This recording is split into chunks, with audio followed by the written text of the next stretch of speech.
안녕하세요. 잘 들리시죠? 이제 들리나? 그래, 다시 말씀드리지만 오늘 오전에 수업을 못해서 지금 오후에 녹화를 하고 있고, 어, 네, 오늘 말씀드렸듯이 출석 체크는 안 할 거고요. 그리고 네, 다시 보기는 다 이 클래스에 올려드릴 예정입니다. 네, 화면 공유를 할게요. 일단 시험 얘기를 좀 하는 게 좋을 것 같은데, 네, 그때 말씀드렸듯이 시험을 수업 시간에 보기로 했죠. 한번 얘기를 좀 하고 시작할게요. 잠시만요.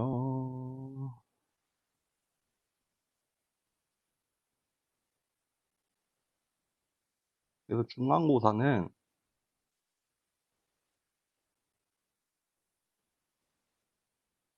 10월 26일 월요일이죠. 오전 10시부터 12시까지 수업 시간에 봅니다. 비대면으로 볼 거고, 웹엑스에서 모두 접속 후에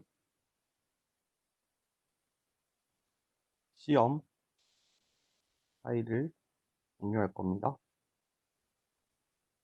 다들 준비물로 카메라를 준비하셔야 돼요. 이게 뭐 웹캠이 됐든 노트북이 됐든 휴대폰이 됐든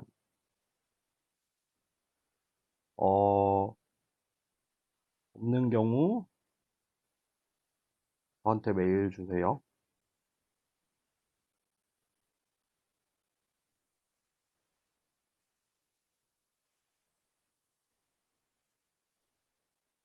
그래서 방법을 어떻게 할 거냐면 책상,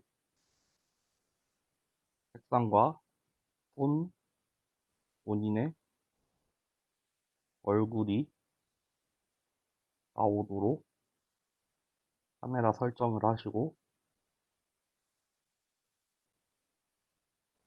어, 시험 종료 후에는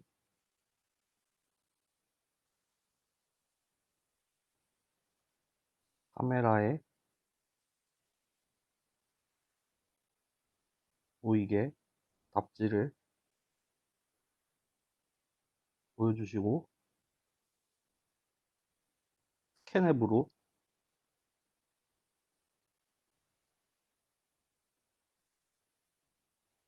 바로 제출해 주세요.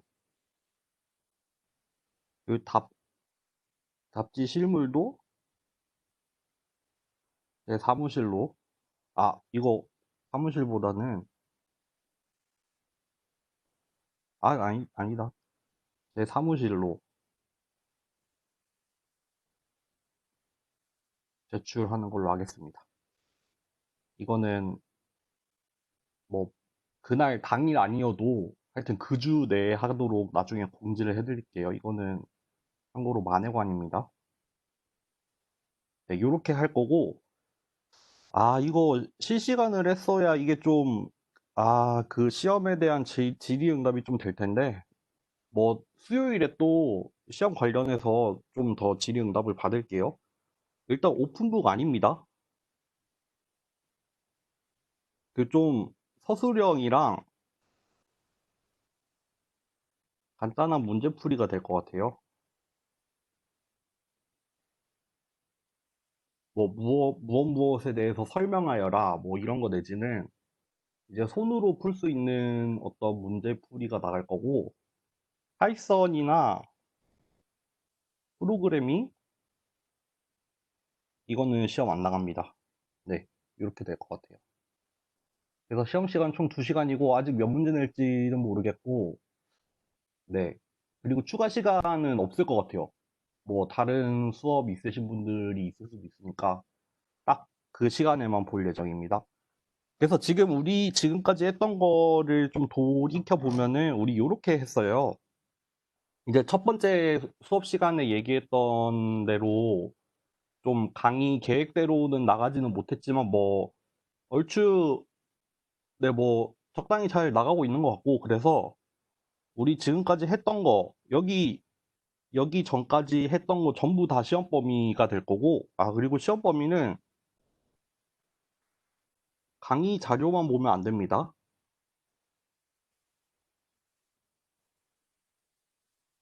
강의 내용 전체가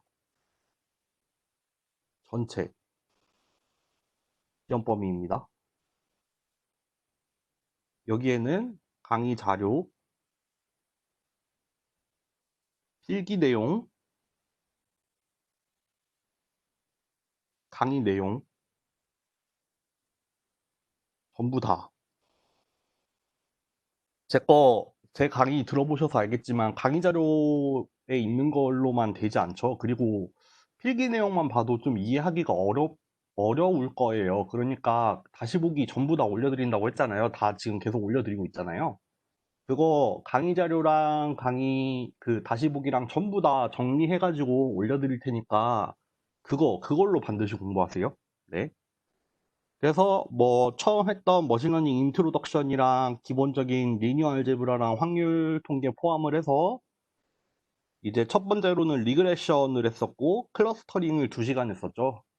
그리고 클래시피케이션도 2시간 하면서 이때 뭐 ML이랑 MAP, K-민즈 알고리즘, 뭐 믹스처 오브 가우시안, 그리고 EM 메소드에 대해서 간단하게 봤었죠. 그때 뭐 라그랑지안 멀티플라이어도 잠깐 나왔는데 오늘 하는 이 서포트 벡터 머신에서 라그랑지안 멀티플라이어 내지는 뭐 라그랑지안 펑션을 더 자세하게 다룰 거거든요.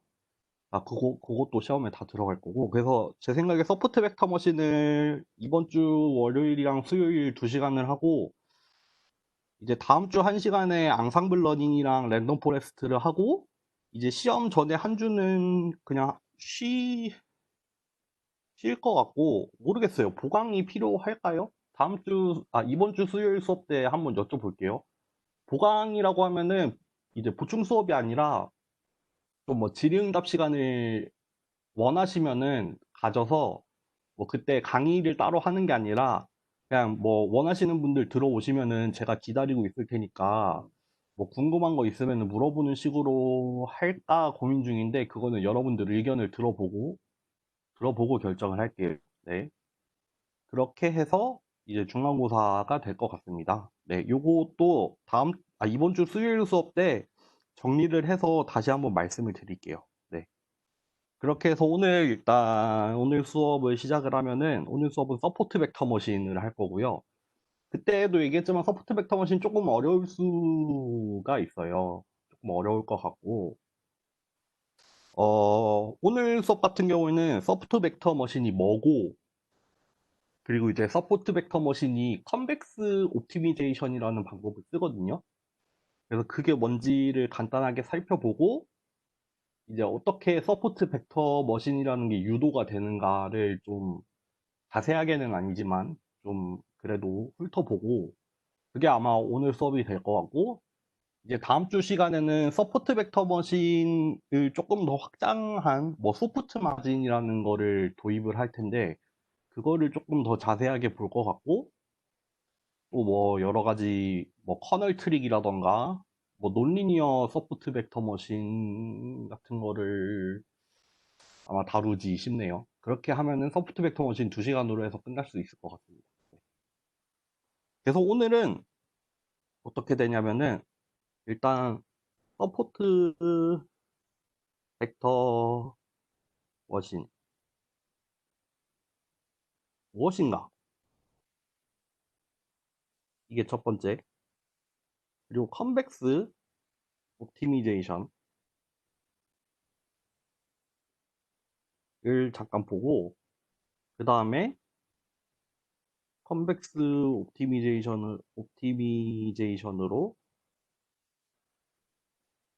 SVM을 유도하는 과정. 요거 세 개를 보면 끝날 것 같아요. 요거 SVM이라고 보통 줄여서 말하죠. 서포트 벡터 머신. 네, 넘어갈게요. 그래서 서포트 벡터 머신은 뭐 이제 맥시멈 마진 클래시파이어 내지는 뭐 라지 마진 클래시파이어라는 말을 하거든요. 서포트 벡터 머신은 기본적으로 클래시피케이션 알고리즘의 일종이거든요. 우리 지난 2시간 동안 클래시피케이션 했었잖아요. 뭐 리니어 클래시피케이션이라던가 뭐 했었죠? 뭐 하여튼 그런 거 했었잖아요. 서포트 벡터 머신은 역시도 클래시파이어의 일종인데 이제 얘가 좀 되게 성능이 좋거든요. 왜 좋은지, 어떤 의의가 있는지 그런 거를 오늘 좀 살펴볼 거예요. 그래서 서포트 벡터 머신이라고 하면은 일단 어떤 디시전 바운더리에 대한 뭐랄까요? 고민을 한번 해보자고요. 그래서 만약에 투 클래스 클래시피케이션이 있으면은 만약에 이렇게 빨간색이랑 파란색 데이터가 있다고 하면은 우리가 디시전 바운더리를 어떻게 가져가는 게 좋은 클래시파이어가 될 것 같아요? 제 생각에는 여기 요 오른쪽으로 올수록 더 좋은 클래시파이어가 될 수 있다고 생각을 해요. 왜냐하면은 여기 나왔듯이 노이즈에 대해서 강건한 것이라고 했죠. 그래서 여기 예를 들어서 실제 데이터가 여기 점의 위치에 있을 때 여기 이 회색이 만약에 예를 들어서 그 어떤 데이터가 가질 수 있는 노이즈라고 생각을 해봐봐요. 그만큼 상값으로부터 벗어날 수 있는 어떤 가능성이 존재한다고 할 때, 그러면은 그런 폭을 넓게 가져갔을 때에도 이제 강건하게, 노이즈에 영향을 받지 않고, 뭐 빨간색인지 파란색인지를 잘 판별할 수 있으려면 요런 식의 바운더리를 가져가는 게 좋겠죠. 왜냐하면은 요렇게 여기 왼쪽에 있는 경우가 된다고 하면은 만약에 노이즈가 커져서 요렇게 만약에 파란색이 튀어버린다거나 아니면은 파란색이 아니라 뭐 빨간색도 이렇게 막 튈 수가 있잖아요. 여기 주변으로. 그렇게 되면은 바운더리가 여기 있으면은 그 노이즈에 대한 영향이 클 수가 있죠. 여기에 지금 그런 걸 허용하는 그 범위가 많지가 않잖아요. 근데 만약에 똑같은 데이터에 대해서 클래시피케이션을 이렇게 가져간다고 하면은 여기 오른쪽처럼 가져간다고 하면은 그런 노이즈의 영향에 받지 않고 이게 빨간색인지 파란색인지를 계속해서 잘 판별을 할 수 있겠죠. 그쵸. 여기 밑에 나오는 말이 결국 그 말이죠. 여유로운 것이 더 강건하다. 우리 강건하다는 말, 영어로는 로버스트라는 말을 공학에서 좀 많이 쓰는데, 네, 방금 했던 딱 그런 얘기가 이제 노이즈에 대해서 강인하다, 강건하다, 그런 뜻이 되죠. 넓은 통로. 우리가 지금 이제 통로라는 말을 썼는데, 영어로는 마진이 되겠죠. 그래서 라지 마진 클래시피케이션이라는 어떤 개념을 설명을 해요, 여기서. 그러니까 우리가 주어진 데이터가 있을 때 그 주어진 데이터들에 대해서 이 마진, 이 통로를 최대로 만드는 어떤 클래시피케이션 알고리즘을 생각해 볼 수 있을 거 아니에요.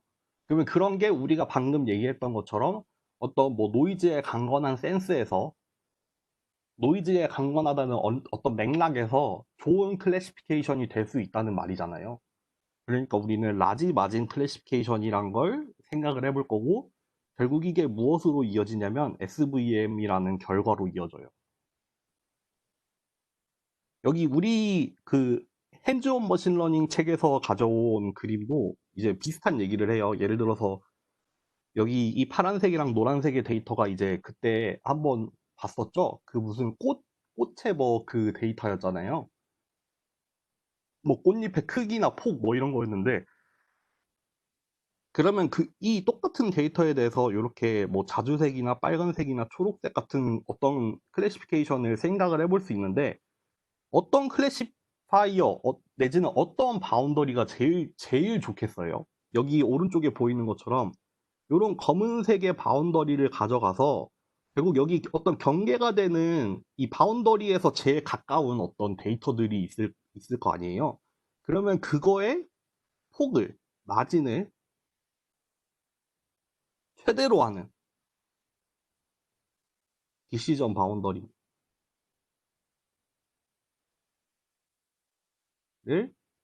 생각해 볼 수 있겠죠.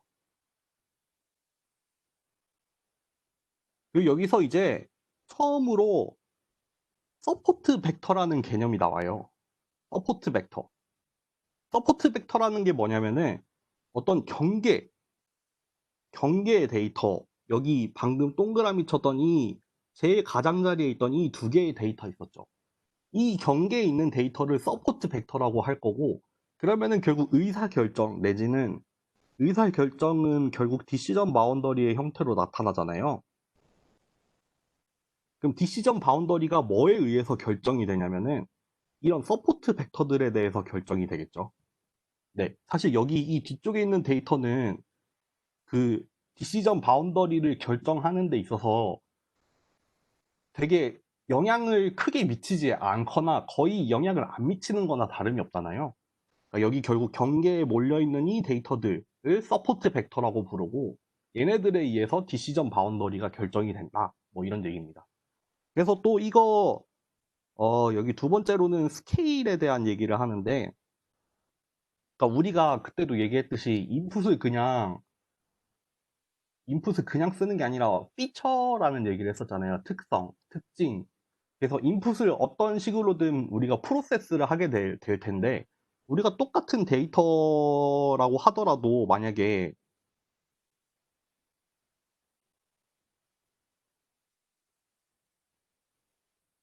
무슨 얘기하고 있었죠? 아, 여기 X축을 보면은 요 X0라는 어떤 인풋의 한 디멘션이 0에서 6까지고, 여기 X1 디멘션은 지금 0에서 80이죠. 얘가 훨씬 더 레인지가, 어떤 데이터의 레인지가 X1이 더 크죠. 그렇게 되면은 이 마진이라는 게 우리가 지금 여기 축을 요렇게 그려놓긴 했는데 여기가 훨씬 더 큰 범위잖아요. 그러니까 우리가 여기 마진을 여기로 가져가는 게 훨씬 크단 말이에요. 왜냐하면 지금 이 Y축 방향으로의 변화가 만약에 똑같은 길이만큼 변화를 했을 때 훨씬 값이 큰 변화잖아요. 그러니까 만약에 똑같은 데이터에 대해서도 이렇게 바운더리를 이렇게 수평한 방향으로 가져갈 때가 마진이 제일 크게 되겠죠. 왜냐면은 오로지 Y축 방향으로만 마진을 허용을 했기 때문에 훨씬 지금 Y축의 스케일이 훨씬 크잖아요. 근데 만약에 여기 이 X축이랑 이 Y축을 스케일링을 했어요. 일종의 노멀라이제이션 내지는 스탠다 스탠다드화 한다고, 정교화 한다고 하잖아요.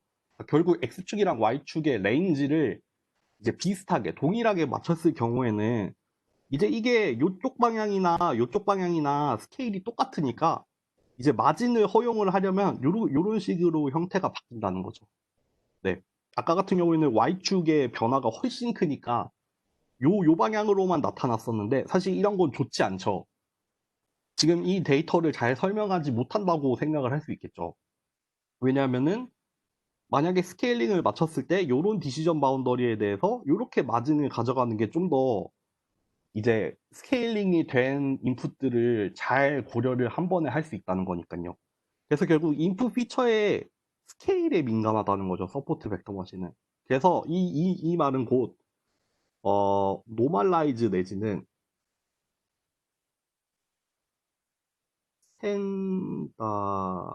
스탠다이즈라고 해야 되나? 필요하다. 내지는 중요하다는 말이 되겠죠. 그래서 서포트 벡터 머신을 이런 식으로 스케일링, 레인지를, 각각의 인풋의 레인지를 통일을 시켰을 때랑 안 시켰을 때랑 그 결과의 차이가 정말 커요, SVM은. 꼭 스탠다다이즈를 반드시 해줘야지 더 정확하고 좋은 결과가 나옵니다. 네, 넘어갈게요. 그래서 이제 오늘 이제 서포트 벡터 머신 1에서 다루는 거는 요 하드 마진 클래시파이어만 할 거고, 이제 다음 시간에 이제 소프트 마진에 대한 SVM도 다룰 건데, 그래서 하드 마진 클래시피케이션이란 말은 뭐냐면 모든 데이터들 마진 밖에 위치하도록, 여기서 말하는 거는 트레이닝 데이터를 말하는 겁니다. 그래서 모든 트레이닝 데이터들이 우리 지금까지 본 것처럼 딱 바운더리가 딱 설정되면 전부 모든 데이터가 다 구분이 돼야 돼요. 모든 데이터들이 딱 정해진 마진 밖에 다 위치가 돼야 된다는 게 이제 하드 마진 클래시피케이션이고, 반대로 그러면 소프트 마진은 뭐겠어요? 마진을 이렇게 마진을 설정을 하긴 하지만 이제 뭐 대부분의 데이터들이 여기 있지만 뭐 가끔씩 이런 데이터들이 뭐 섞일 수도 있다. 그거를 허용을 하는 경우, 마진 안쪽으로 들어오는 것도 허용을 하는 경우를 소프트 마진 클래시파이어라고 해요. 네. 그래서 뭐 어떤 하이퍼 파라미터 C, 우리 같은 경우에는 이거 C가 아니라 뭐 다른 것도 또 제타였나 뭐 하여튼 그때 뭐 다음 시간에 보겠지만, 어떤 우리가 하이퍼 파라미터를 하나를 둬서 얼마나 소프트 마진을 허용할 거냐를 조절을 할 수가 있어요. 그래서 뭐 이 C 값이 크면 클수록, 그러니까 뭐 예를 들어서 이 C 값이 크다는 결국 하드 마진에 가까워지는 거고, 뭐 작다는 거는 소프트 마진에 가까워진다는 말입니다. 네. 그래서 여기 보시면 아시겠지만 여기 요 두 번째 그림을 보세요. 여기 요게 작을 때, 그리고 여기 이 하이퍼 파라미터가 클 때가 있죠. 그러니까 작을 때가 여기였죠. 소프트 마진, 클 때가 하드 마진. 그러니까 여기가 이쪽으로 올수록 하드 마진이라는 거죠. 이쪽일수록 소프트 마진이라는 거죠. 그러니까 여기는 이 마진 안에 들어오는 거를 더 많이 허용을 하다 보니까 여기 똑같은 데이터지만 이 마진의 폭이 더 커졌죠. 반대로 여기는 마진 안에 들어오는 거를 덜 허용하겠다. 허용을 하긴 하는데 더 적게 허용하겠다는 거니까 아무래도 마진이 더 좁아지겠죠. 사실 이 데이터 자체는 지금 사실 구분을 할 수 없는 데이터잖아요. 그렇죠. 완벽하게 100% 정확한 디시전 바운더리를 만들 수 없는, 뭐 이거를 리니어리 세퍼러블 하다,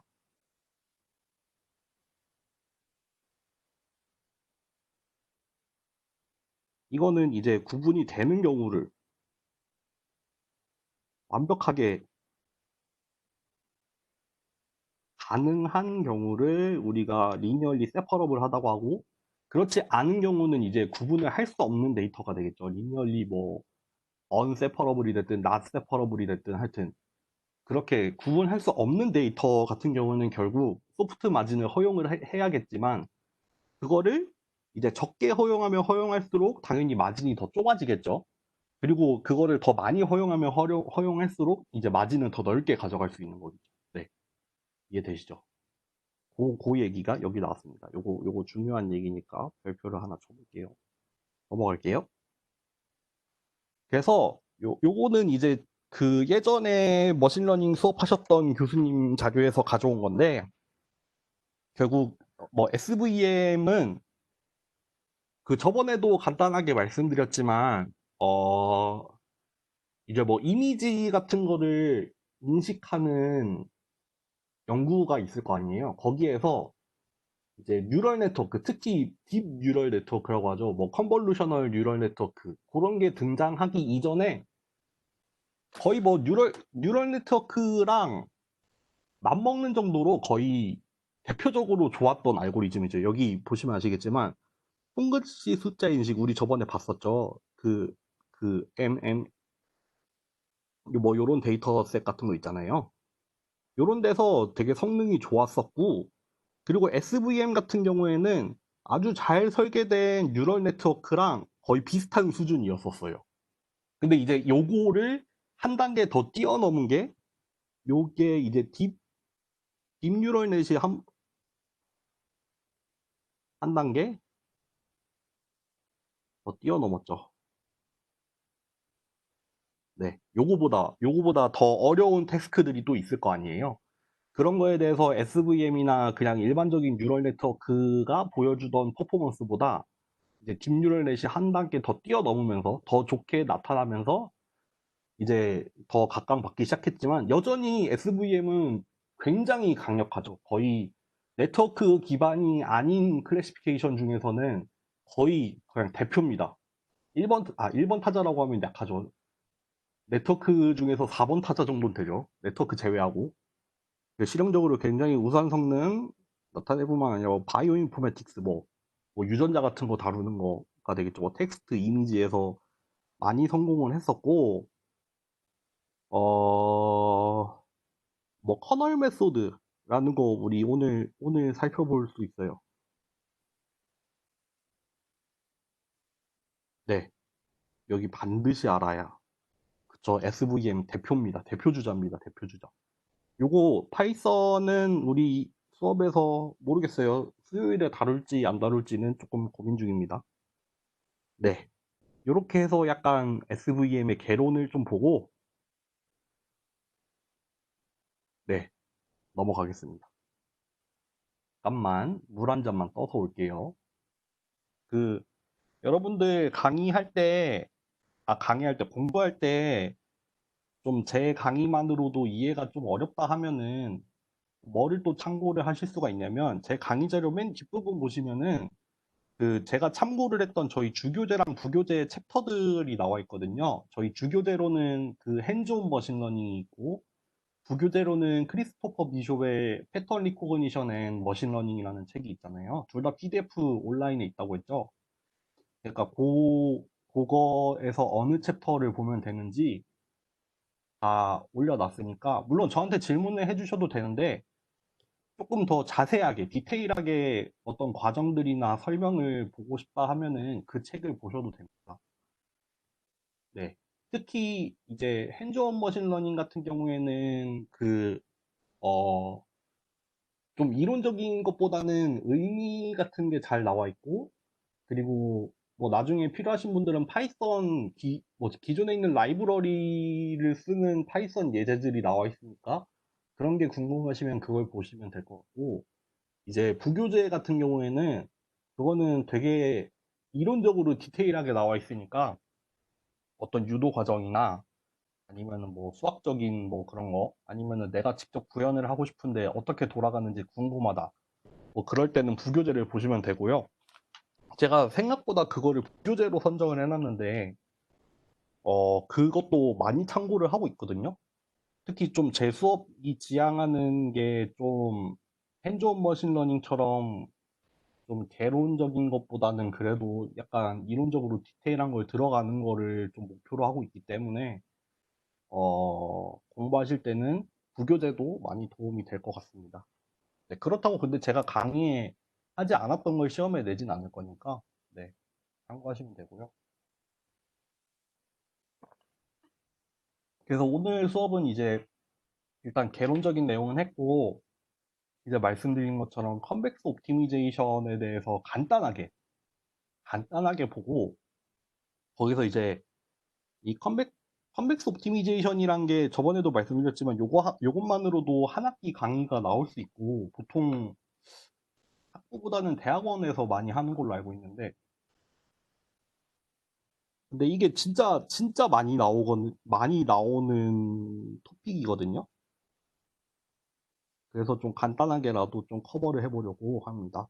이게 결국 어떻게 되냐면은 어떤 옵티미제이션 프로블럼 중에 이제 컨벡스 하다는 경우가 있거든요. 근데 그거에 대해서 이거를 듀얼 프로블럼으로 이제 이거랑 동일하지만 다른 형태의 문제로 바꿀 수 있어요.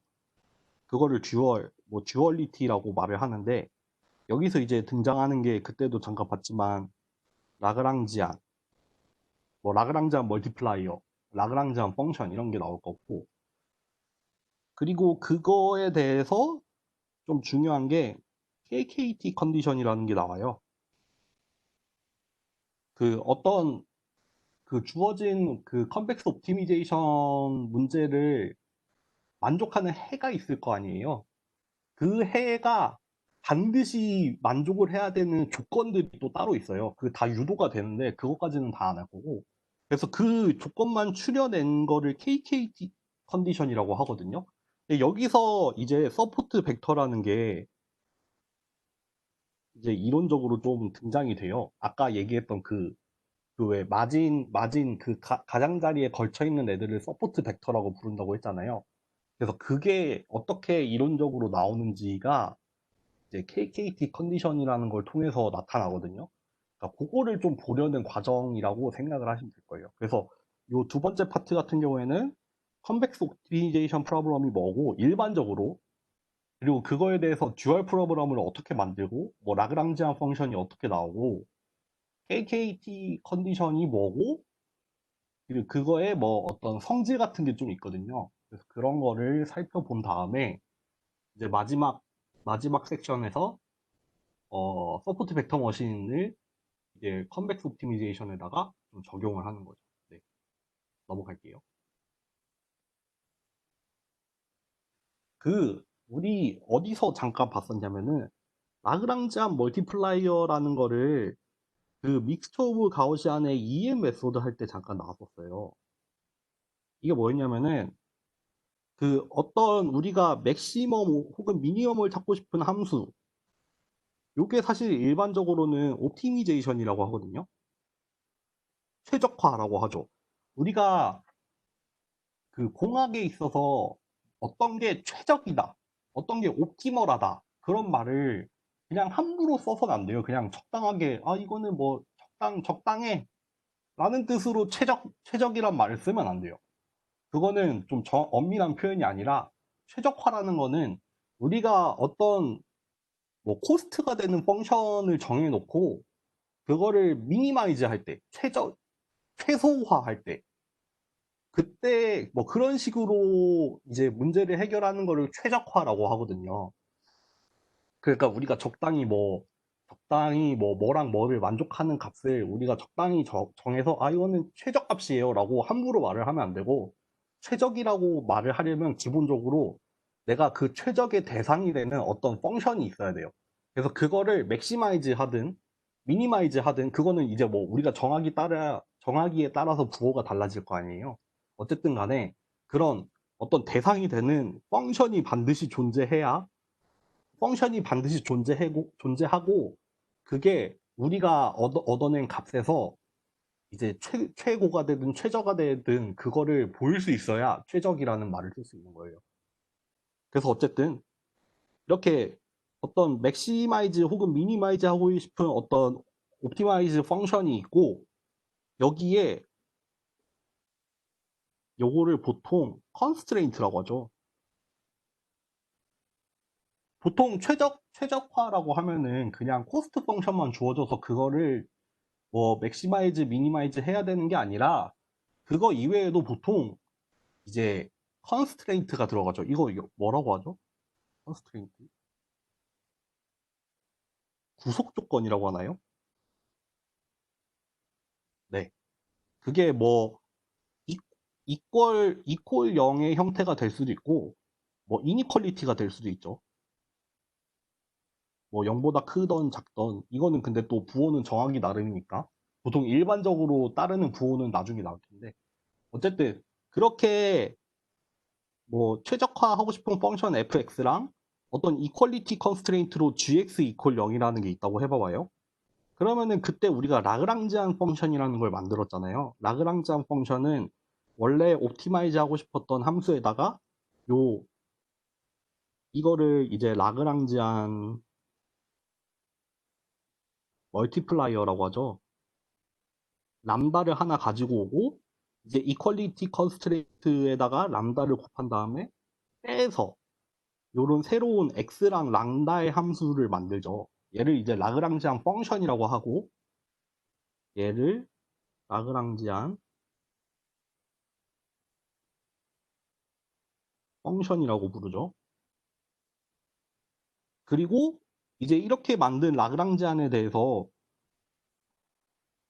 이제 요거에 뭐 x에서 요거랑 뭐 요거에 람다에서 요거 조건을 봐가지고 이제 솔루션을 찾으면 된다고 했었잖아요. 네, 요 기억나시나요? 요게 이제 원래의 옵티미제이션 프로블럼을 푸는 것보다 더 간단할 때가 있다고 했었죠. 그래서 한 가지 예를 들었던 게 뭐 요런 컨스트레인트가 있고, 그리고 미니마이즈 하고 싶은 펑션이 있다고 했죠. 그러니까 이거는 결국 뭐 x랑 y가 있을 때 여기가 gx, y가 되죠. 여기 중에서 x 플러스 y가 최대가 되는 점이 어디냐? 아마 뭐 여기 요런 것들 중에 아마 이 점이 될 텐데, 그거를 라그랑지안 펑션을 이용을 하려면은 뭐 기존의 함수에다가 라그랑지안 멀티플라이어 요거 뭐 이렇게 구해서, 아니면은 뭐 이거 뭐 반대로 1-x제곱 마이너스 y제곱으로 만들어도 사실 상관은 없죠. 다 어떻게든 풀 수 있습니다. 그래서 그거를 x랑 y랑 람다로 미분했을 때, 요 x 미분, y 미분, 람다로 미분했을 때 이 각각이 다 0이 되는 조건을 정리를 하면 이렇게 나왔고, 그거를 다 풀어보면은 결국 람다가 요거일 때 이제 요거 아니면은 요거가 이제 그 그레디언트 람다가 그레디언트 라그랑지안이 0이 되는 조건이 요거고, 결국 하나가 맥시멈이 되고 하나가 미니멈이 되는 식으로 나왔었잖아요. 기억나세요? 요거 저번에 했던 거에서 좀 빠르게 넘어왔습니다. 힌트를 드리자면 요 라그랑지안 멀티플라이어 요거 정도는 손으로 풀 수 있겠죠. 네, 힌트였습니다. 이거를 좀 더 이제 제네럴하게, 좀 더 제네럴하게 쓴 거예요. 그래서 그냥 일반적인 옵티미제이션 프로블럼을 스탠다드 폼으로 쓰면은 그냥 이제 미니마이즈로 고정을 할게요. 어떤 오브젝티브 펑션 내지는 코스트 펑션이 있고, 여기가 이제 컨스트레인트가 되겠죠. 컨스트레인트는 보통 subject to 내지는 뭐 그냥 st 이렇게 줄여서 쓰기도 하는데, 요게 이제 inequality constraint가 될 거고, 예를 들어서 m개의 inequality constraint가 있고 t개의 equality constraint가 있죠.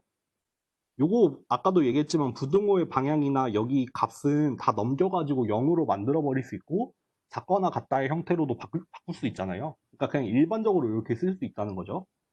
그래서 여기도 나오지만 이제 x에 대해서 옵티미제이션, 그러니까 결국 우리 x를 뭐 x 스타라고 쓰면은 요런 x를 찾고 싶은데, 다만 이제 어떤 컨스트레인트가 주어지는 거죠. 그래서 f0가 오브젝티브 내지는 코스트 펑션이 되고, 요 fi 요거가 이제 이니퀄리티 컨스트레인트가 되고, hi가 이퀄리티 컨스트레인트가 되죠. 네. 여기는 뭐 이것도 1부터 2, p가 빠지긴 했네요. 근데 뭐 결국 그거고. 근데 그것 중에서 우리가 특별히 컨벡스 옵티미제이션 프로블럼이라는 게 있어요.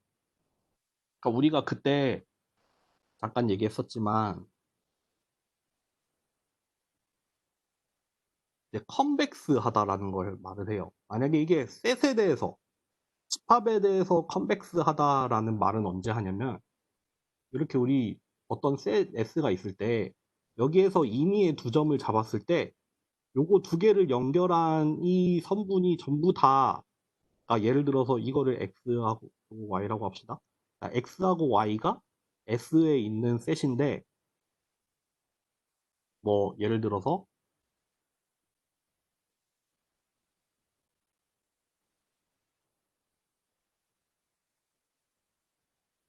람다가 뭐 0에서 1 사이인 어떤 람다에 대해서, 요거는 결국 여기 위 선분을 전부 다 말하는 거잖아요.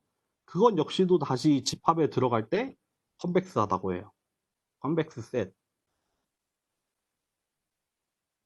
요게 이제 집합에 대한 컨벡스의 정의가 이렇게 되고, 이거를 함수에 대해서도 말을 할 수 있어요. 어떤 컨벡스 펑션은 뭐냐면 이렇게 생긴 함수죠. 그래서 함수 위에 두 점을 잡았을 때 그거를 이은 선분이 원래 함수 값보다 더 클 때, 이것도 뭐 비슷하게 쓸 수 있겠죠. 뭐 x랑 y가 있을 때, 뭐 이게 뭐 도메인 f라고 해볼까요? 이것도 뭐 람다 x 더하기 e 마이너스 람다 y의 요 f 값이 이렇게 되는 거죠. 람다 fx 더하기 1 마이너스 람다 fy. 이렇게 되겠죠. 이런 경우에 이제 어떤 함수가 컨벡스하다라고 말을 할 수 있어요. 잠시만요. 요거 맞는지 한 번만 확인하고 올게요. 요것도 제가 컨벡스 부분은 좀 다른 교재에서 가지고 왔거든요. 그래서 그것도 다 레퍼런스에 넣어놨으니까 잘 참고를 하시면 됩니다. 한번 볼까요? 컨벡스 펑션. 그쵸, 요런 경우, 요렇게 생겼을 때를 컨벡스 펑션이라고 말합니다. 네, 맞네요. 만약에 요게 이제 반대, 요런 함수가 있어요. 얘를 gx라고 합시다. 마이너스 gx는 컨벡스 하잖아요. 그때 g는 뭐라고 하냐면은 컨케이브라고 해요. 그러니까 마이너스 취한 게 컨벡스일 때는 컨케이브하고 뭐 원래 거는 컨벡스하다. 어쨌든 컨벡스라는 거는 이렇게 정의가 됩니다. 아시겠죠? 그러니까 우리가 그냥 직관적으로 알고 있는 오목한 거예요. 오목한 거. 그래서 컨벡스 옵티미제이션 프로블럼 같은 경우에는 일단 오브젝티브나 컨스트레인트 다 앞이랑 똑같은데 여기에 나온 함수들이 여기 이 오브젝티브 함수랑 이니퀄리티가 컨벡스 펑션일 때 더하기 이퀄리티 컨스트레인트 같은 경우에는 이제 일반적인 꼴이 아니라 이거 어파인 내지는 리니어라고 생각을 하시면 돼요. 그러니까 뭐 A 트랜스포즈 X 마이너스 B는 0 이런 이퀄리티 컨스트레인트로 바꿔서 생각할 수 있잖아요. 그러니까 그런 게 어파인한 형태인 경우에 우리가 이거는 옵티미제이션 프로블럼인데 그 중에서도 컨벡스 옵티미제이션 프로블럼이다 라고 말을 해요. 그러니까 뭐 다르게 쓰면은 요거를 이제 행렬로 바꾸면 이렇게 쓸 수도 있겠죠. 요거는 알고 계시죠 다. 그리고 이 컨벡스 옵티미제이션 문제는 글로벌한 해가 존재해요. 존재하고 풀 수도 있어요. 이 그 라그랑지안 멀티플라이어를 가지고 실제로 풀 수도 있어요. 그래서 컨벡스 옵티미제이션 문제가 되게 중요한 거고 뿐만 아니라 굉장히 많은 최적화 문제들이 사실 다 컨벡스한 폼으로 바꿀 수 있거든요. 우리가 지금 저희가 방금 전에 컨벡스 펑션이 뭔지 봤잖아요. 근데 컨벡스 펑션에 되게 많은 함수들이 속해요. 단순히 그냥 오목한 함수들 뿐만 아니라 보통 막 컨벡스 문제에서 뭐 예를 들면 벡터의 놈이나 뭐 매트릭스의 놈 뭐 이런 게 등장할 수도 있는데 그런 것도 전부 다 컨벡스 펑션이거든요.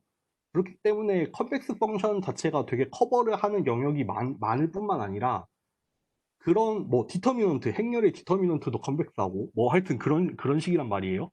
뿐만 아니라 해도 존재하고 풀 수도 있기 때문에 이제 되게 의미가 있죠. 그러니까 이게 되게 중요하겠죠.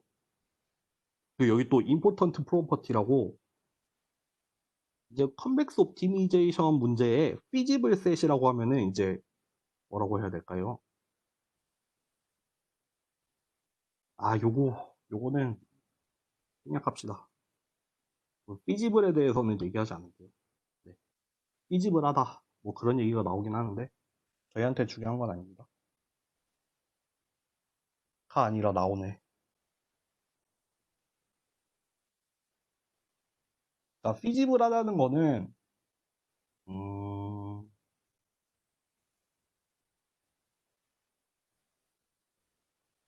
음, 그냥 일단은 컨스트레인트를 만족한다고 합시다. 컨스트레인트를 만족을 하는 걸 피지블 셋이라고 얘기를 하면은 어떤 피지블 셋, 그 컨벡스 옵티미제이션 프로블럼의 이 피지블 셋은 요 컨스트레인트를 만족하는 셋이잖아요. 그 셋은 항상 컨벡스하게 나타나요. 그러니까 결국 여기가 예를 들어서 피지블 셋이라고 해봐요. 그러니까 가능한 x의 해들이 여기 있다고 해봐봐요. 그거의 모양이 이런 식으로 막 컨벡스하지 않은 형태가 아니라 항상 컨벡스한 형태로 생겼어요. 오목하게 생겼어요. 이게 우리가 지금 약간 좀 생각을 해볼 수 있는 게 이 피지블 셋이 컨벡스한 모양이기 때문에 글로벌한 옵티멀이 존재할 수 있는 거예요. 그리고 그 글로벌한 옵티멀이 언제 존재하냐면은 여기 요 경계선에 있을 때가 되겠죠. 요 경계선에 있을 때, 그럼 예를 들어서 원래 함수의 그레디언트의 뭐 마이너스가 이 방향이라고 하면은, 어, 이거 좀 어려워지는데? 그러면 지금 이 x가, 여기가 옵티멀한 부분이잖아. 옵티멀한 값 x라고 할 때, 요 피지블 셋에 있는 임의의 벡터 하나를 y를 뽑아서 가지고 오면은 항상 요거를 만족을 해요. x가 옵티멀할 때. x가 옵티멀 하면은 일단 피지블하고, 피지블한 모든 y에 대해서 요게 항상 만족을 해야 돼요. 요게 이제 사실 그 컨벡스 옵티미제이션의 많은 그 성질들을 이제 뭐 증명을 하는데 쓰이는 건데, 우리는 일단 어 이거를 그냥 어떻게 생각을 하면 되냐면, 어 어렵네. 어렵네. 그러니까 결국 옵티멀한 값은 이 피지블한 셋의 경계선에 항상 존재를 한다는 뜻이죠. 그렇기 때문에 걔의 그레디언트를 구했을 때 여기 안에 있는 어떤 임의의 벡터는 항상 얘랑 요 그레디언트랑 내적을 하면은 항상 최소한 직교, 최소한 직교하는 경우는 이퀄 0이겠죠. 여기가 이제 그레디언트 f0x랑 y-x 요거 여기 0인 직교하기 때문에 요 내적을 했을 때 0인 부분이 여기고, 0보다 작은 부분은 다 이쪽 영역에 있겠죠. 이해되시죠? 이해 무슨 말을 했다고 이해가 되죠? 하여튼 항상 컨벡스하게 나오기 때문에 그 옵티멀한 값이 경계에만 존재를 하고, 그렇기 때문에 거기에서의 그 그레디언트가 결국 일종의 접선 같은 거잖아요. 그러니까 그 접선 안에 다 이쪽 영역에만 존재하죠. 그러니까 옵티멀하니까 만약에 그 그레디언트보다 요쪽에 존재를 하게 되면은 거기에 존재하는 어떤 다른 값이 옵티멀해지겠죠. 이해되세요? 지금 여기 보시면은 여기 이렇게 점점점점점점점점으로 나와 있는 게 f0x를 이렇게 표현을 한 거란 말이에요. 그러니까 우리가 미니마이즈 하고 싶은 어떤 f0x 함수가 이렇게 있을 거고, 그거에 등고선이 이렇게 나올 거 아니에요. 그러면은 이쪽 방향일 때가 미니멈한 값인데, 컨스트레인트를 만족하는 셋이 지금 이렇게 색칠한 부분으로 나타나 있잖아요. 그러면 옵티멀한 값은 결국 어디에 있냐면 제일 이쪽 부분이니까 여기에 존재할 거고, 그거의 그레디언트 방향에 대해서 나머지 값들은 다 이쪽 영역에 존재해야 된다는 걸 그냥 수학적으로 썼을 때 요거예요. 네. 요 정도로 좀 설명을 하고 넘어가 볼게요. 근데 요거 자체를 우리가 뒤에서 직접 쓰지는 않고, 요걸 통해서 유도가 된 애들만 그냥 가지고 얘기를 할 거예요. 우리가 직접 뭐를 증명하고 그러진 않을 겁니다. 네. 일단 요 정도로 얘기를 하고 넘어갈게요. 잠시만요. 물 한 모금만 할게요.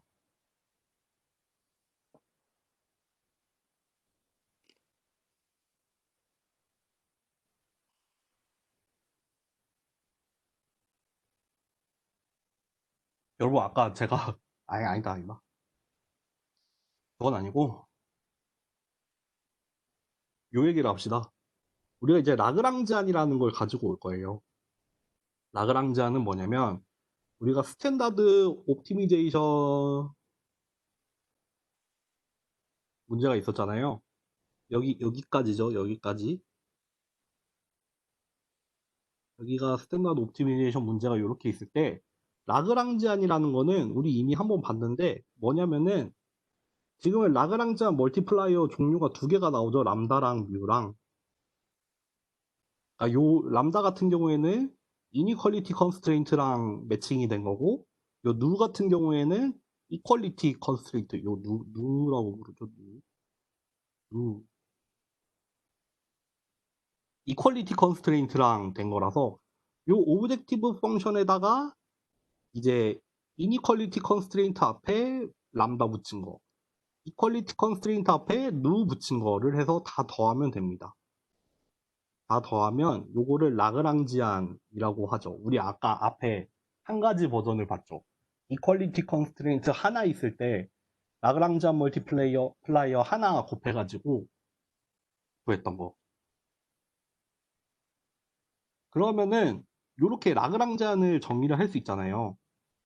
그러면은 우리 라그랑지안 듀얼 펑션이라는 걸 만들어요. 이건 뭐냐면 여기 라그랑지안이 여기 있죠. 인피멈이라고 하는데 인피멈은 그냥 미니멈이라고 생각을 합시다. 그러면은 요 그리고 여기서 D 같은 경우에는 피지블 셋이 되겠죠. 그러면은 요 G 람다 누는 요 X에 대해서 라그랑지안의 미니멈을 취해서 날려버린 거예요. 그거를 라그랑지안 듀얼 펑션이라고 해요. 이해되셨어요? 그러니까 원래 옵티미제이션 프로블럼이 오브젝티브 펑션이랑 이니퀄리티, 이퀄리티 컨스트레인트로 있고 그거를 가지고 라그랑지안을 만들 수 있는데 그 라그랑지안에 대해서 x에 대한 미니멈을 취한 펑션을 라그랑지안 듀얼 펑션이라고 해요. 요거 풀어서 쓰면은 이렇게 나오겠죠. 그리고 이 G 같은 경우는 항상 컨케이브하고 그렇기 때문에 항상 맥시멈이 존재를 해요. 맥시멈이 존재를 할 거고 프루프는 넘어갑니다. 프루프 넘어갈게요. 그래서 라그랑지안 듀얼 프로블럼이 나오는데 그 원래 같은 경우에는 미니마이즈 f0x에 대해서 subject to hi는 0보다 작고 뭐였죠? 잠깐 기억이 안 나네. fi랑 hi였나요? 기억이 안 나네. 요거에 대해서 요거를 가지고 라그랑지안 x 람다 누를 정의를 할 수 있었죠. 정의만 할 수 있었죠. 그 다음에 g 람다 누는 미니멈 라그랑지안이었죠. x 람다 누였죠. 여기까지 왔죠. 그 다음에 나온 게 이제 요거예요.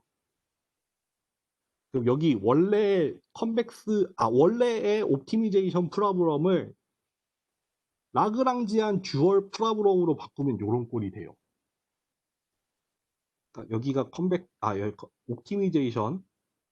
옵티미제이션 문제에 대해서 그거의 듀얼 프로그램이에요.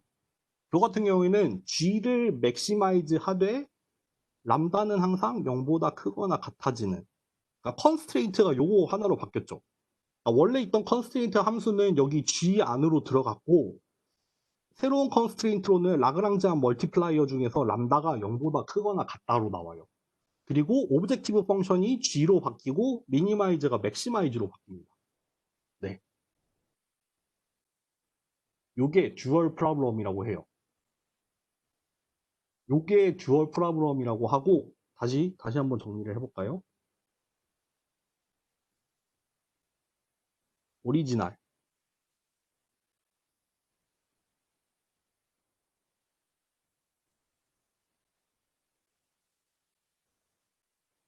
미니마이즈 f0x 서브젝트 to fi는 요거고 hi는 요거였죠.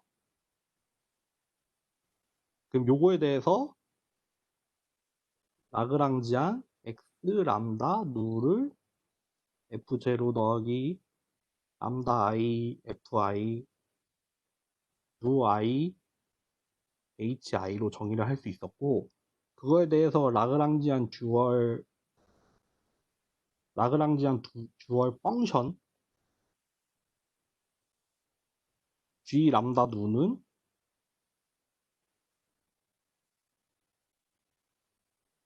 라그랑지안에 대해서 x에 대해서 미니멈을 취한 거였죠.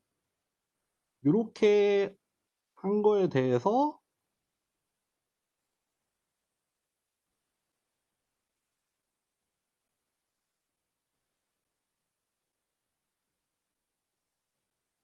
이걸로 바꿀 수 있다고 하는 거죠.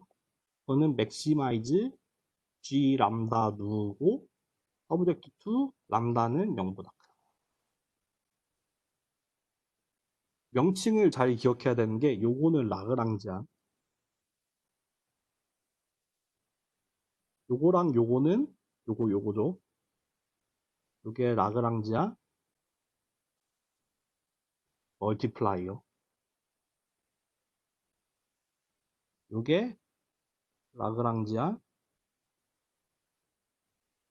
듀얼 펑션이었죠. 그리고 라그랑지안 듀얼 프로블럼은 요거에 대해서 정의가 되는 겁니다. 여기까지 이해되세요? 그러면 여기서 이거를 도입을 하는 이유가 뭐냐면은 요거를 도입하는 이유가 뭐냐면 그러면은 요거를 만족하는 x를 p 스타라고 해보고 얘를 만족하는 뭐라고 해야 되지?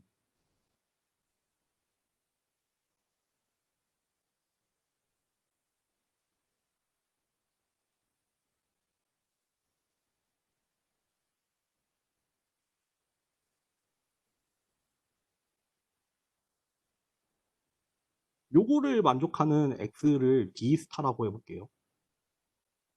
여기를 b 스타, 여기를 d 스타라고 할 때 우리가 원래 찾고 싶은 거는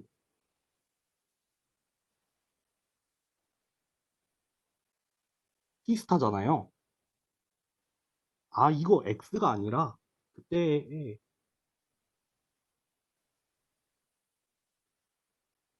요 f0 x 미니멈 요거를 그거로 하고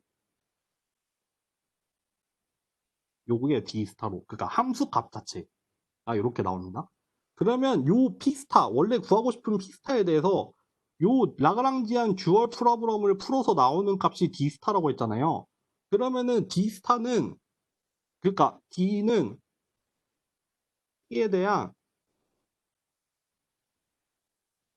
로어 바운드라고 하죠. 같을 수도 있고 그거보다 좀 더 작을 수도 있어요. 그러니까 논 트리비얼한 로어 바운드. 우리가 p 스타를 직접 구하지는 못하거나 어려울 때 d 스타를 대신 구하는 거란 말이에요. 얘가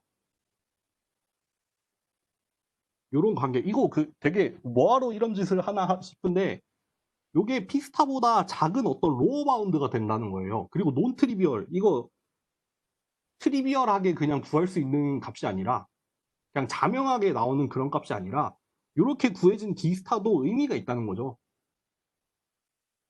그러니까 P스타의 어떤 로어 바운드로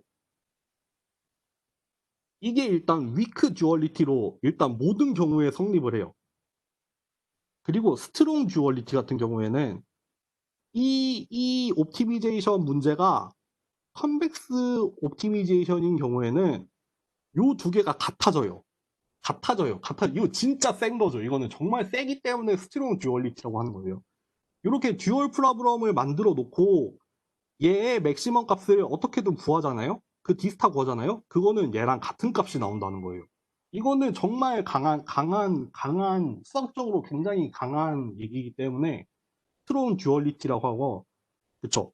컨벡스 문제인 경우에만 해당이 돼요. 그러니까 결국 T를 직접 안 구하고 D를 구해서 T스타로 삼는 거죠. 그런 예제로 우리가 아까 봤던 게 그 믹처 오브 가우시안에서 한 가지 예제로 나온 게 그 경우도 컨벡스 했기 때문에 그 라그랑지안 듀얼 프로블럼으로 구했던 옵티멀한 값이 원래 문제의 옵티멀한 값이랑 같아졌었어요. 네. 요거 정말 정말 중요합니다. 정말 중요합니다. 위크 듀얼리티랑 스트롱 듀얼리티. 그래서 이거를 아까 봤던 거랑 비슷하게 해보면은 요거 간단하게 한번 설명을 해볼게요. 우리가 기본적으로 F0는 X고, 컨스트레인트로는 뭔지 몰라요. 컨스트레인트 뭔지 모르고, 그럼 여기 feasible set이 이렇게 나오잖아요. 이게 지금 u, t가 됩니다. 요게 오브젝티브 펑션이 y축으로 가고, 요 이니퀄리티 컨스트레인트가 x축으로 갑니다. 그럼 여기에다가 u랑 t를 이렇게 2차원 평면으로 해놓으면은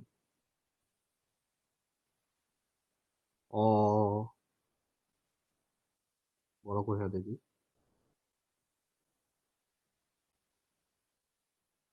그러면은 사실 요 이니퀄리티 컨스트레인트 때문에 우리는 여기서만 값을 정해야 되죠. 여기서만 값을 정하되 그때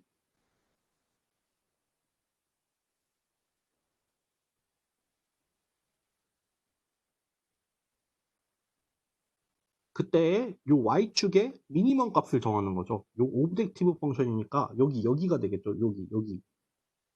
여기가 P스타가 되겠죠. 요거를 찾는 게 지금 오리지널 옵티미제이션 프로블럼이죠. 다시 한번 얘기를 해볼게요. 다 지우고 다시 해봅시다.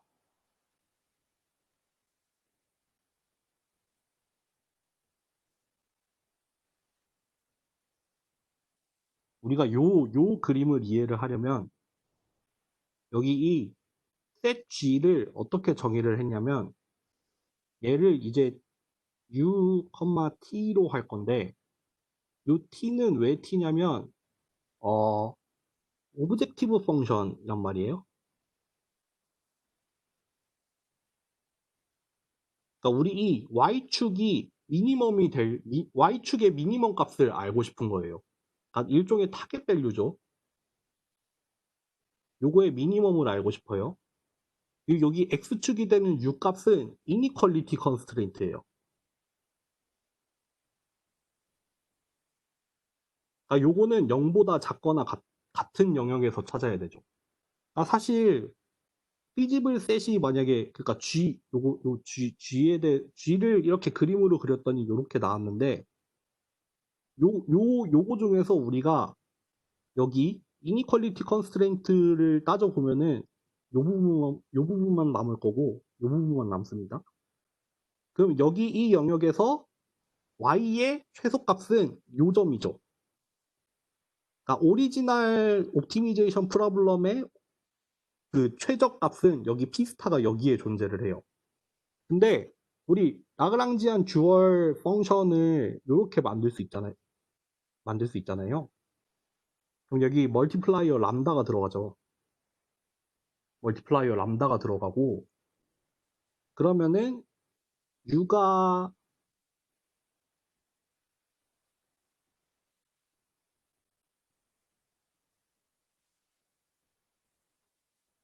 아니지.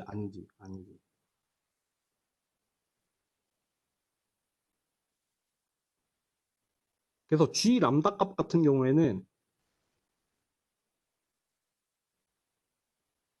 요거 UT가 아닌 것 같은데. 이거 뭐라고 해야 될까?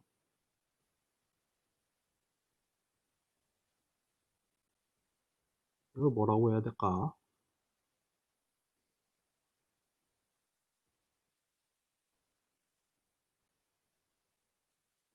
요 T 플러스 람다 U가 결국 지금 우리의 라그랑지안 펑션이 되잖아요. 이렇게 나오잖아요.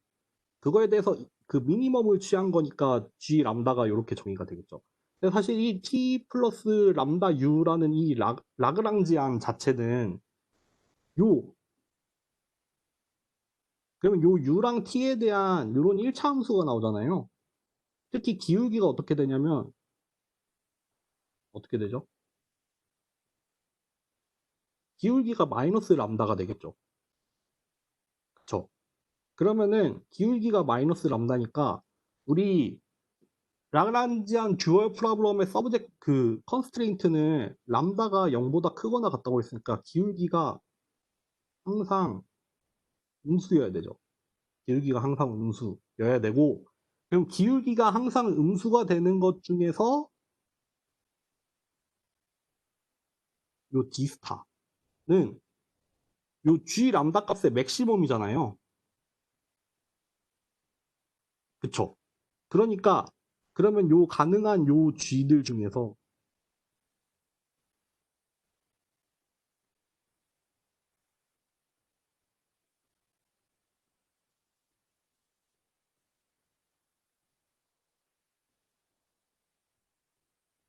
아 잠시만요. 이거 갑자기 이해가 안 되네.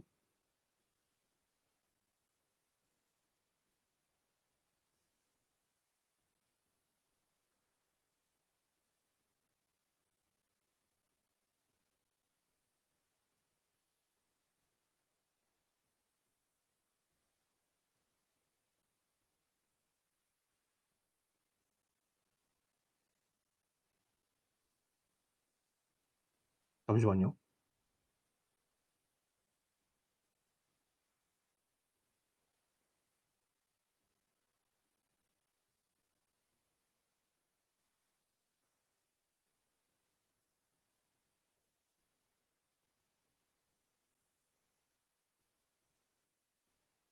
아, 그쵸. 여기 이 영역에서 이 영역에서 이런 접선을 그릴 수 있는 것 중에 그러면은 요 G 람다 값은 사실 U가 0이 될 때니까 이런 접선들 중에서 Y절편 값이잖아요. 그럼 그런 Y절편 중에 제일 크게 나올 수 있는 위치가 여기가 되죠. D스타가 되죠. 그러면 이렇게 D스타를 간접적으로 구할 수 있잖아요. 그럼 요 간접적으로 구해진 D스타에 대해서 요거가 항상 성립한다는 거를 보여주려는 어떤 예제예요. 아이고 괜히 더 어려워졌네. 아 이거 위크 듀얼리티에 대한 지오메트릭 인터프리테이션이고 요게 만약에 컨벡스 옵티미제이션 프로블럼으로 바뀌면은 요 셋의 모양이 컨벡스해지겠죠. 그쵸? 그러면 우리 간단하게 생각을 해보면은 아마 똑같은 문제에 대해서 이렇게 컨벡스한 셋으로 바뀌면은 아마도 여기 P스타랑 요 접선을 구했을 때 그 절편이 되는 값의 최대값인 D스타도 아마 여기가 되겠죠. 그쵸? 그래서 아마 스트롱 듀얼리티가 컨벡스 셋일 때는 컨벡스 프로그램일 때는 이제 자동적으로 성립을 하게 되겠죠. 이게 우리가 엄밀하게 수학적으로 정의를 한 게 아니라 일단 간단하게 그냥 지오메트릭하게만 살펴본 거예요. 요거 다르게 표현을 하는 게 또 사실 여기에도 나오거든요. 요거 비슷한 원리죠. 요 같은 경우에도 여기 이니퀄리티 컨스트레인트를 X축, 오브젝티브 펑션을 Y축에다가 그려놓고 요거는 지금 컨벡스한 문제입니다. 그러면은 가능한 어떤 피지컬한 셋에 대해서 결국 우리는 요 요쪽 범위에서만 해를 구해야 되는데 그럼 여기가 결국 이거 그냥 게임 끝나네요. 요 컨벡스 셋에 대해서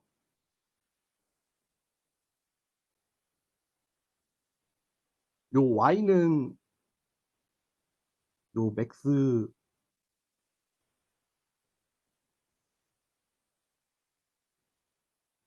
y 콤마 G로 쓰는 이유가 뭐니? 요거는 그냥 요 Z 요것만 보면 될 것 같은데요. 요게 아마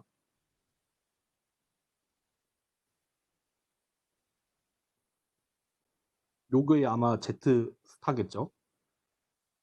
그러니까 요게 오리지널 프라이멀 프로블럼이죠. 오리지널. 그리고 이제 듀얼에 대해서는 아까처럼 요런 접선을 그때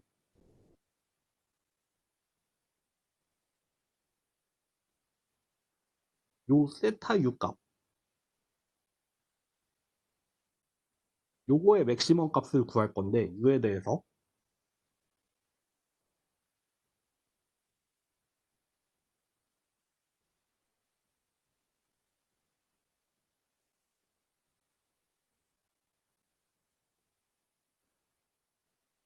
그때 세타 U는 요렇게 라그랑지안 라그랑지안의 인피멈, 라그랑지안의 미니멈으로 정의가 되니까 여기 밑에서 만나는 접선을 말하겠죠. 그러면 그런 애들 중에서 맥시멈 값이라 함은 이렇게 접할 수 있는 지금 이렇게 생겼는데 이렇게 접할 수 있는 여러 개의 그것들 중에서 아마 이거 같은 경우에는 여기일 때가 y절편이 최대가 되겠죠. 여기가 결국 아까 말했던 뭐 D스타가 되겠죠. 그리고 이게 컨벡스하기 때문에 스트롱 듀얼리티가 자동으로 홀드가 돼서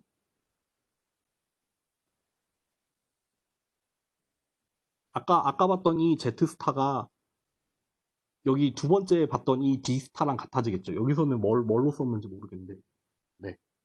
요게 이제 컨벡스하지 않은 경우에 대해서 이렇게 찌그러질 수가 있으니까 요런 안쪽에 대해서 요런 갭이 생길 수 있잖아요. 요게 결국 위크 듀얼리티가 발생을 하는 이유가 되겠죠. 네. 아시겠나요? 여기까지? 여기까지? 그러면 이제 마지막으로 컨벡스 옵티미제이션에 대해서 그러면은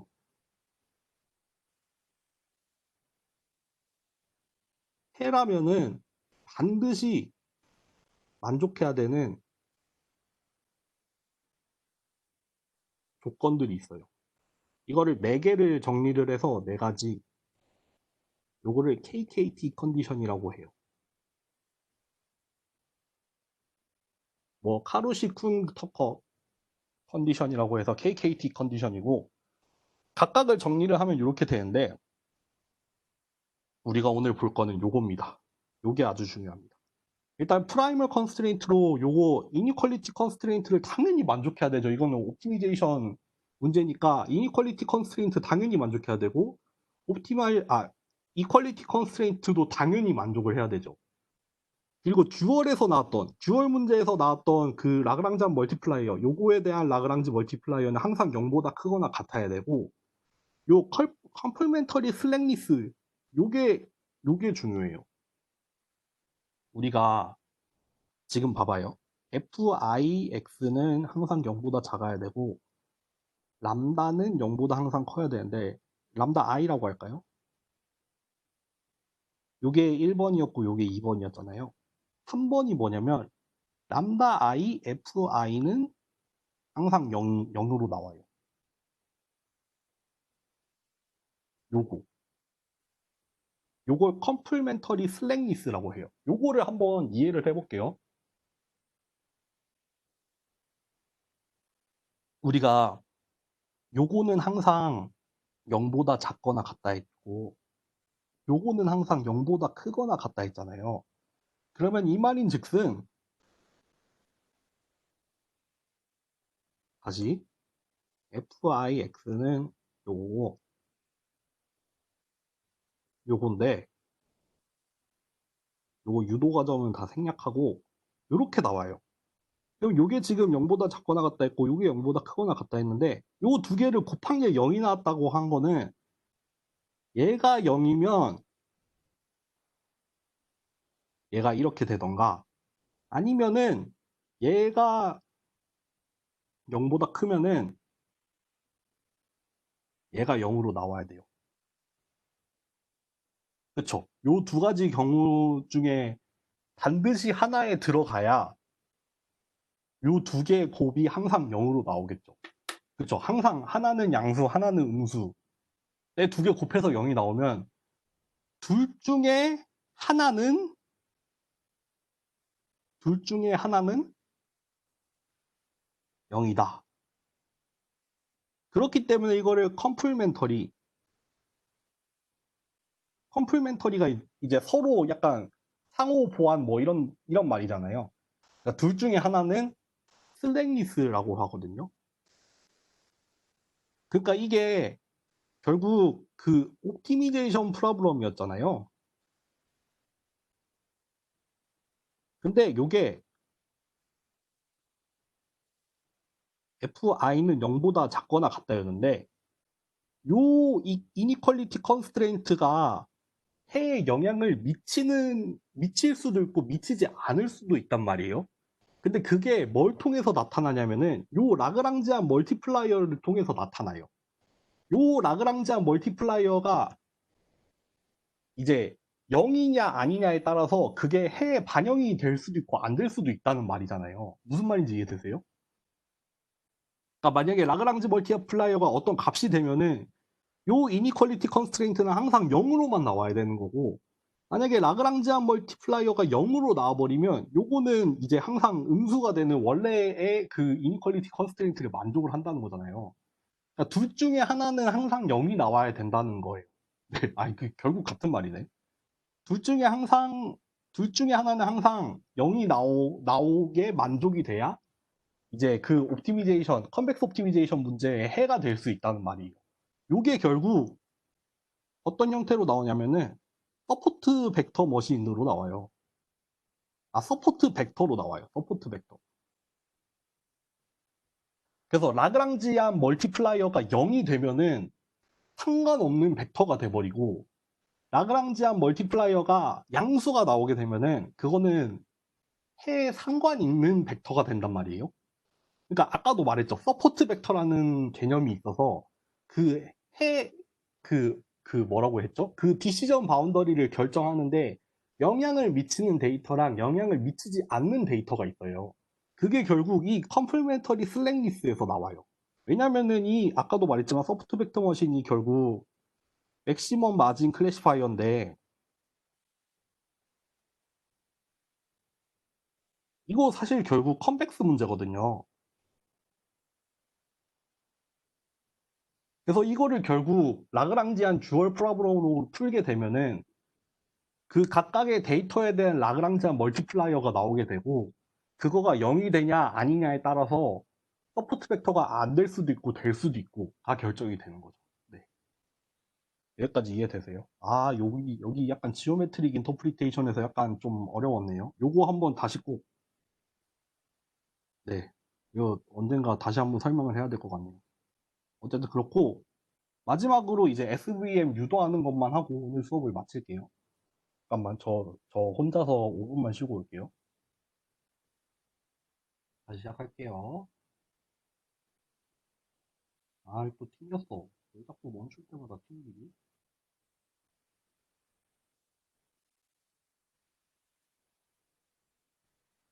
왜 자꾸 멈출 때마다 튕기지?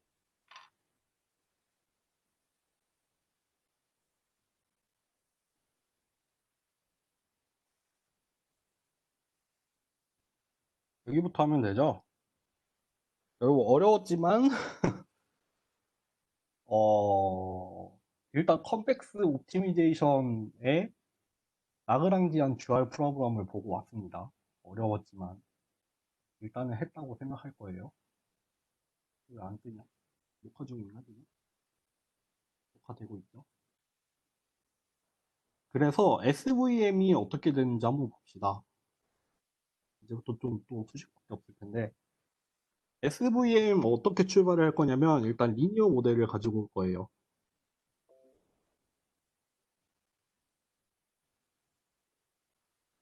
리니어 모델을 가지고 와서, 얘의 타겟 밸류를 마이너스 1 또는 1로 가지고 갈 거예요. 투 클래스에 대해서. 그래서 얘 사인을 가지고 클래시피케이션을 내리겠다 이거죠. 네, 뭐 y, x가 0보다 작냐, 크냐를 가지고 클래스가 뭐 몇 번째 클래스냐, 그거를 우리는 따지겠다는 건데, 우리 그때 언제도 이거 비슷한 개념이 한번 나왔었는데,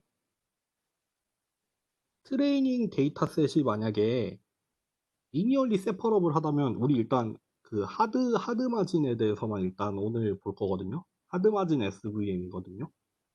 그러면은 트레이닝 데이터셋 전체가 일단 전부 다 디시전 바운더리로 판별이 돼야 돼요. 그러려면은 만약에 여기 우리가 판별을 요 0보다 큰 경우에는 t를 1 플러스 1이라고 하고 이렇게 마이너스 1로 할 거거든요.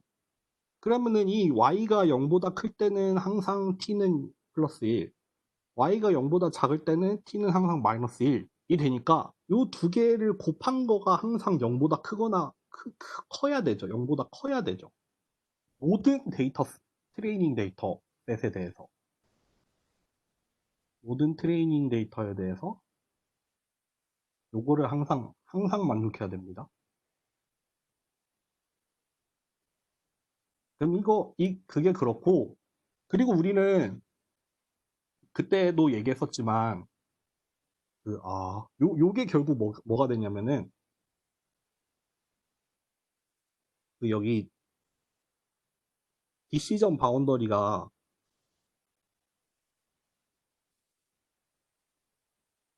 정해지면은, W가 요거에 항상 수직이 되잖아요. 그런 모양으로 디시전 바운더리가 나오고, 그때 B가 아마 로케이션을 결정한다고 했었잖아요. 그러면은 우리 어떤 데이터 포인트 xn이 있으면은 여기 이 거리가 어떻게 나오냐면은 이렇게 나와요. 그러니까 요 앞에 t를 곱한 이유는 아까 방금 전에 얘기했지만 여기 이 분자를 항상 0보다 거리가 항상 양수로 나와야 되잖아요. 그래서 앞에 t를 곱한 거고, 여기 실제 y 값에 대해서 이 y의 놈으로 나누면은 이게 이제 디시전 서피스로부터 xn까지의 거리로 나온다고 했었죠. 네, 이거 기억나시나요? 그때 뭐 지오메트릭 그거 할 때 했던 내용인데, 어쨌든 그러면은 요 마진이라고 하는 거는, 우리가 마진이 뭐였냐면은 그 디시전 바운더리가 있을 때 그 제일 가까운 애들이 있었잖아요. 여기를 마진이라고 한다고 했잖아요. 그쵸?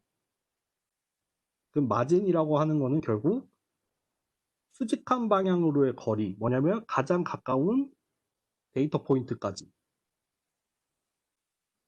그리고 우리는 이 마진을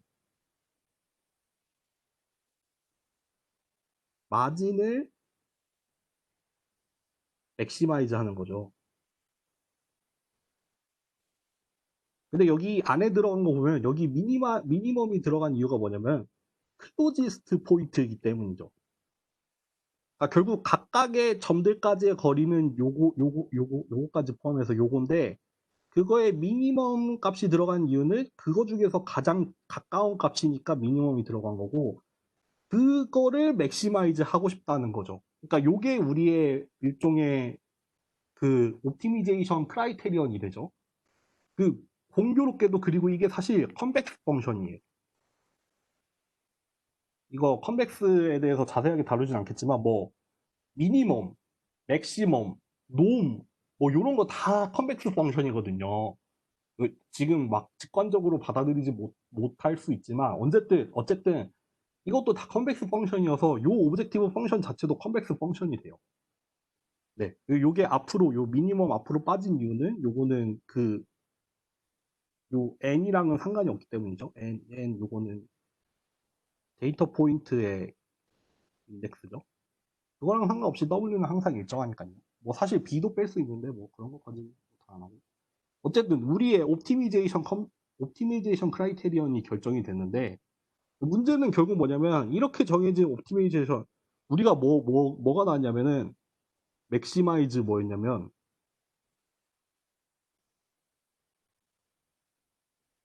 E 뭐 W 이거 벡터 그것까지는 다 안 할게요. 요거였죠 지금. 그리고 서브젝트 2 뭐냐면 EN 요게 항상 0보다 요거였죠. 내지는 뭐 부호를 바꿔서 0의 방향을 바꿀 수도 있습니다. 요게 지금 그러면 우리의 프라이멀 내지는 오리지널 프로그램이 됩니다. 오리지널 옵티미제이션 프로그램.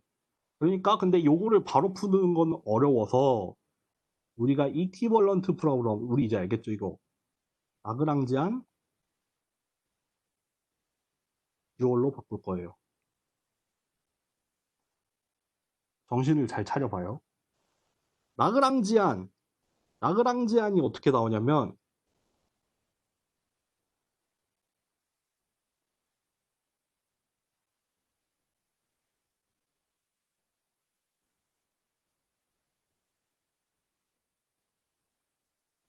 우리 라그랑지안 멀티플라이어를 여기서는 뭐 람다나 누가 아니라 A로 뒀어요. A 요거 기억하세요. A입니다. A. 그리고 여기 뒤에 컨스트레인트가 이렇게 들어갔죠. 이게 왜 1이 됐지?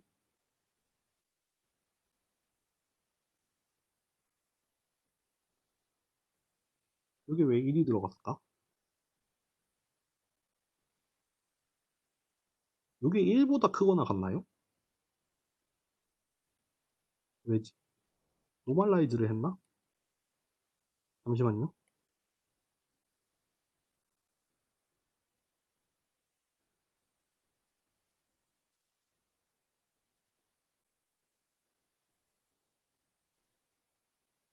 마진을 1로 잡았나?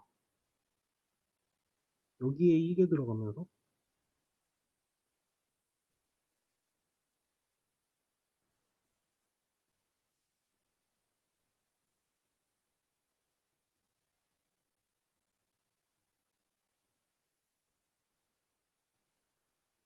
잠시만요. 이거 왜 나왔지?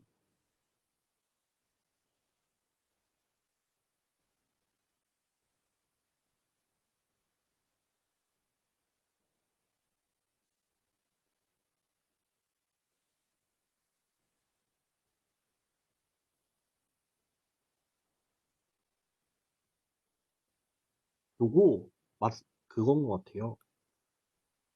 이게 사실 결국에는 요 디시전 바운더리에 대해서 어떤 마진 값을 갖고 그러면 그 마진보다 요 tn에다가 요구에 한 게 사실 어떤 그 마진 그 제일 작은 마진 값보다 항상 크게 나올 거 아니에요. 요게 플러스 마이너스 1이고 요게 아마 그 마진으로 나올 테니까. 근데 그거를 그냥 1로 만들어주고 네, 그거를 1로 만들어준 것 같고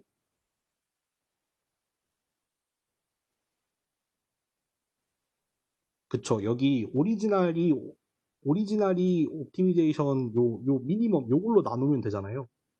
아, 다시 얘기할게요.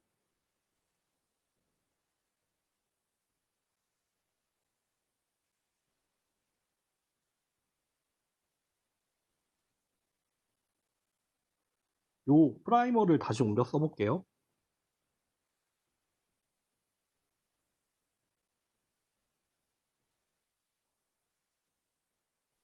뭐였죠? W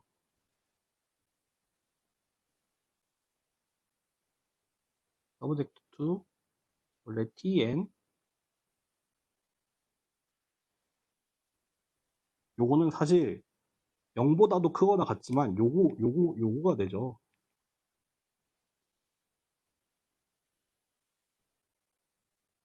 사실 요거가 되죠. 그쵸? 요게 제일 그니까 요 디시전 바운더리로부터 가장 가까이 있는 여기까지의 그거니까요. 요거 tn 곱하면은 항상 양수로 바뀌니까 요걸로 나올 거 아니에요. 그쵸? 이거를 그냥 그 양쪽을 다 이걸로 나눠준다 하면은 이거는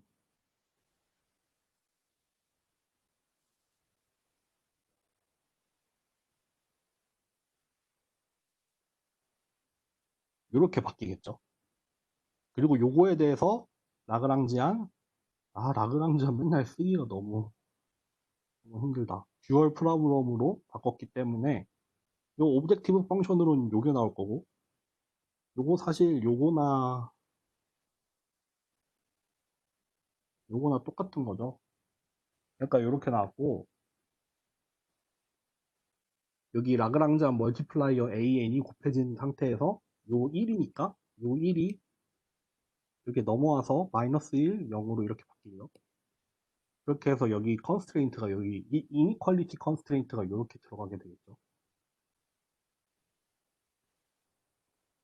그리고 각각에 대해서 이제 뭐 그러면 라그랑지안은 이게 뭐 W랑 B랑 A에 대한 함수가 되잖아요. 그러면 요거에 대해서 각각을 다 미분을 해서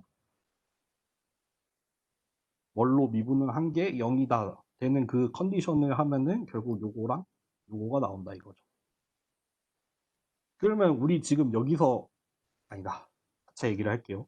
일단 W가 이렇게 바뀌었다는 거를 먼저 잘 보세요. W가 라그랑지안 멀티플라이어 타겟 밸류 그리고 요거 우리 피처였죠. 이렇게 바뀌었다는 걸 잘 보시면은 요거부터 갈까요? 그러면은 yx가 원래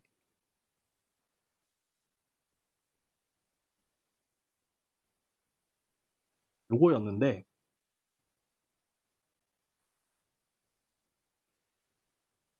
W에 대해서 아까 그 라그랑지안 미분에서 얻어진 그걸로 치환을 시키면은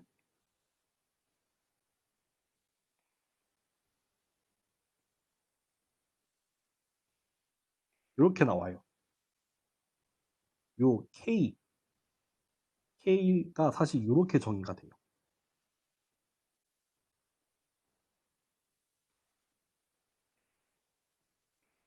이게 피처 X랑 XN을 두 개를 내적을 하는 건데 이게 지금 우리가 새로 평가하려는 X가 들어가고 그리고 원래 그 트레이닝 데이터 중에 하나가 같이 들어와서 두 개가 이렇게 내적이 되는 꼴이잖아요. 그래서 얘를 뭐라고 부르냐면 컷이라고 불러요. 그러니까 두 개, 우리 가지고 있는 피처 펑션이라고 해야 되나요? 그거에 대해서 뭐 데이터 포인트 중에 하나랑 새로 들어온 인풋에 대해서 각각을 구한 다음에 두 개를 내적하는 거. 그거를 우리가 커널이라고 해서 우리가 아까도 잠깐 얘기했지만 서포트 벡터 머신이 대표적인 커널 메소드라고 했잖아요. 그래서 이렇게 그 학습이 완료된 형태의 함수 꼴이 이렇게 커널을 활용을 하는 거거든요. 그럼 일반적으로 커널을 지금 이렇게 표현을 해서 다시 말하지만 이렇게 정의가 된다고 했잖아요. 그럼 이게 어떤 만족하는 함수의 형태거든요. 그러니까 우리가 커널이라는 거를 이렇게 두 개의 곱으로만 나타낼 수 있으면 돼요. 그렇게 정의할 수 있는 여러 가지 종류의 커널들이 있고 그것만 만족하면은 우리는 서포트 벡터 머신은 결국 커널에 대한 함수로 나타난단 말이에요. 그렇기 때문에 이거를 커널 메소드라고 부릅니다. 네. 커널에 대한 거는 다음 시간에 좀 더 설명을 할게요. 뭐 커널의 여러 가지 종류들에 대해서 다음 시간에 좀 더 다룰게요.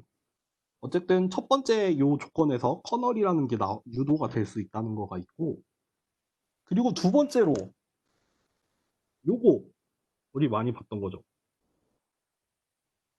커널이라는 거 여기 나오네요. 이게 결국 뭘로 이어지냐? 컴플멘터리 슬랭리스죠. 요 라그랑지안 멀티플라이어에서 온 조건이 이거였죠. 라그랑지안 멀티플라이어는 항상 0보다 크거나 같아야 된다. 그리고 두 개의 곱은 0이 돼야 된다는 거. 요거 만족하려면은 각각이 다 0이 돼야 되는 거죠. 그쵸. 이거 어떻게 유도되는지 자세하게까지는 다루지 않을 텐데, 어쨌든, 요 두 가지 조건을 항상 만족을 해야 됩니다. 뭐가? 이 A라는 게.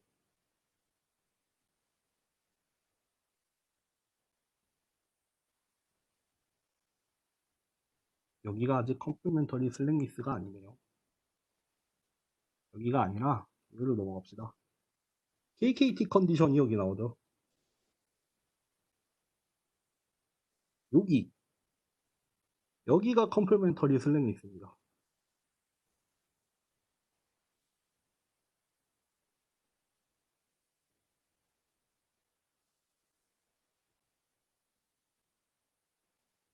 요거가 되겠죠. 여기 Y가 빠졌죠. 그러니까 아까도 얘기했지만 요거는 라그랑지안 멀티플라이어에서 온 거고 요거는 우리 원래 맨 처음에 타겟 밸류에 대해서 정의를 내린 거였잖아요. 우리가 지금 그 미니멈 마진을 1로 설정했기 때문에 이게 지금 tn, y, xn이 항상 1보다 크거나 같다고 되어 있죠. 근데 요 라그랑지안 멀티플라이어랑 이 이니퀄리티 컨스트레인트 두 개 곱하면 항상 0이 돼야 된다는 거.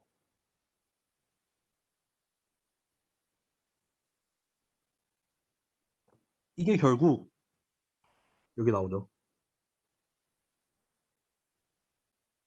모든 데이터 포인트에 대해서 라그랑지안 멀티플라이어가 0이 되던가 여기 뒤에 있는 게 0이 돼야 되니까 요거 두 개 곱한 게 1이 돼야 되죠. 그러면 라그랑지안 멀티플라이어가 0이 되는 애는 여기 기억나요? 여기 썸메이션에서 이 A가 0이 돼 버리면은 그러면은 사실 그 XN은 아무 영향을 미치지 않는다는 뜻이잖아요. 그쵸? 여기 뒤에가 그냥 다 뭐가 나오든 다 0으로 날아가니까. 그러니까 라그랑지안 멀티플라이어를 구했을 때 그게 0이 나왔으면은 plays no role in making prediction. 요 바로 앞에 나오는 이 41번식을 말하는 겁니다. 그리고 remaining 데이터 포인트. 그러니까 AN이 0보다 커지는 애들은 우리가 서포트 벡터라고 불러서 이게 어떤 식으로 영향을 미쳤냐면 AN, TN, 커널, XN, X로 들어갔잖아요. 그러니까 이 XN, 이 데이터 포인트, 이 서포트 벡터의 데이터 포인트 자체를 써요. 이 자체를 프리딕션을 구하는데, 그러니까 새로운 데이터에 대한 프리딕션을 구하는데 이 데이터 포인터 자체를 써요. 그렇기 때문에 서포트 벡터라고 부르는 거예요. 이게 좀 이해가 되세요?